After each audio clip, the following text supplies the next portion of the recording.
The Story of Burnt Njal, Chapter 12, Thiostolf's Flight. What the hell? Oh. Anyway, I'm not editing that out. Fuck you. The Story of Burnt Njal, Chapter 12, Thiostolf's Flight. While this was going on, Thorvald's men came down with their lord, but Thiostolf was not slow in his plans. He hewed with both hands at the gunwale of the skiff, and cut it down about 2 planks. Then he leaped into the boat, but the dark blue sea poured into the skiff, and down she went with all her freight. Down, too, sank Thorvald's body, so that his men could not see what had been done to him, but they knew well enough that he was dead. Thiostolf rowed away up the firth, but they shouted after him, wishing him ill luck. He made them no answer, but rowed on till he got home, and ran the boat up on the beach, and went up to the house with his axe, all bloody as it was, on his shoulder. Hallgerda stood out of doors and said, "Thine axe is bloody. What hast thou done?" "I have done now what will cause thee to be wedded a second time." "Thou tellest me then that Thorvald is dead," she said. "So it is," said he, "and now look out for my safety." "So I will," she said. "I will send thee north to Bearfur, to Swan's Hole, and Swan, my kinsman, will receive thee with open arms. He is so mighty a man that no one will seek thee thither." So he saddled a horse that she had, and jumped on his back, and rode off north to Bearfur, to Swan's Hole, and Swan received him with open arms, and said, "That's what I call a man who does not stick at trifles. And now I promise thee, if they seek thee here, they shall get nothing but the greatest shame." Now the story goes back to Hallgerda, and how she behaved. She called on Leot the Black, her kinsman, to go with her, and bade him saddle their horses, for she said, "I will ride home to my father." While he made ready for their journey, she went to her chests and unlocked them, and called all the men of her house about her, and gave each of them some gift, but they all grieved at her going. Now she rides home to her father, and he received her well, for as yet he had not heard the news. But Hrut said to Hallgerda, "Why did not Thorvald come with thee?" And she answered, "He is dead." Then said Hausfeld, "That was Thiostolf's doing." "It was," she said. "Ah," said Hausfeld, "Hrut was not far wrong when he told me that this bargain would draw mickle misfortune after it. But there's no good in troubling oneself about a thing that's done and gone." Now the story must go back to Thorvald's mates, how there they are, and how they begged the loan of a boat to get to the mainland. So a boat was lent them at once, and they rowed up the firth to Reykjanes, and found Oswulf, and told him these tidings. He said, "Ill luck is the end of ill reeds, and now I see how it is all gone. Hallgerda must have sent Thiostolf to Bearfur, but she herself must have ridden home to her father. Let us now gather folk and follow him up thither north." So they did that, and went about asking for help, and got together many men.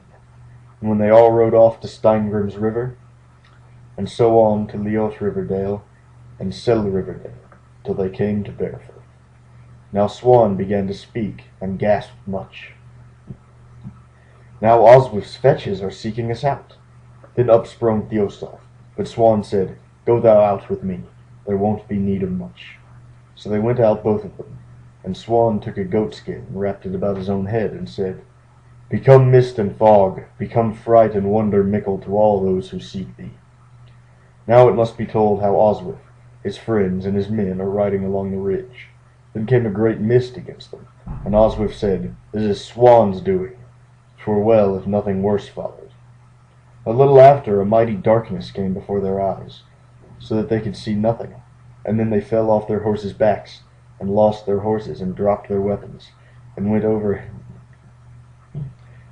head and ears into bogs, and some went astray into the wood till they were on the brink of bodily harm. Then Oswulf said, "If I could only find my horse and weapons, then I'd turn back." And he had scarce spoken these words than they saw somewhat, and found their horses and weapons.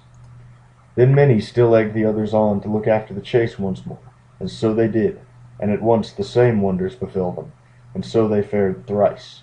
Then Oswulf said, Though the course be not good, let us still turn back. Now we will take counsel a second time, and what now pleases my mind best is to go on and find Housegood, and ask atonement for my son, for there's no hope of honour where there's good store of it. So they rode thence to the Broadfirth dales, and there was nothing to be told about them till they came to Housegoodstede, and Hrut was there before them. Oswulf called out Housegood and Hrut, and they both went out and bade him good day. After that they began to talk. Housegood asked Oswulf whence he came. He said he had set out to search for Thiostolf, but couldn't find him. Housegood said he must have gone north to Swanshorn, and thither it is not every man's lot to go to find him. Well, says Oswulf, I am come hither for this, to ask atonement for my son from thee. Housegood answered, I did not slay thy son, nor did I plot his death. Still it may be forgiven thee to look for atonement somewhere. Nose is next of kin, brother, to eyes, said Hrut, and it is needful to stop all evil tongues, and to make him atonement for his son, and so mend thy daughter's state, for that will only be the case when this suit is dropped, and the less that is said about it, the better it will be. Housegood said, Wilt thou undertake the award? That I will, says Hrut, nor will I shield thee at all in my award. For if the truth must be told, thy daughter planned his death. Then Hrut held his peace some little while, and afterwards he stood up and said to Oswulf, Take now my hand in handsel as a token that thou lettest the suit drop. So Oswulf stood up and said, This is not an atonement on equal terms when thy brother utters the award, but still thou, speaking to Hrut, hast behaved so well about it that I trust thee thoroughly to make it. Then he stood up and took Housegood's band, and came to an atonement in the matter, on the understanding that Hrut was to make up his mind and utter the award before Oswulf went away. After that Hrut made his award and said, For the slaying of Thorvald I award 200 in silver. That was then thought a good price for a man, and thou shalt pay it down at once, brother, and pay it too with an open hand. Housegood did so, and then Hrut said to Oswulf, I will give thee a good cloak which I brought with me from foreign lands. He thanked him for his gift, and went home well pleased at the way in which things had gone. After that, Housegood and Hrut came to Oswulf to share the goods, and they and Oswulf came to a good agreement about that too, and they went home with their share of the goods, and Oswulf is now out of our story. Hallgerda begged Housegood to let her come back home to him, and he gave her leave, and for a long time there was much talk about Thorvald's slaying. As for Hallgerda's goods, they went on growing till they were a worthy sum. Yeah.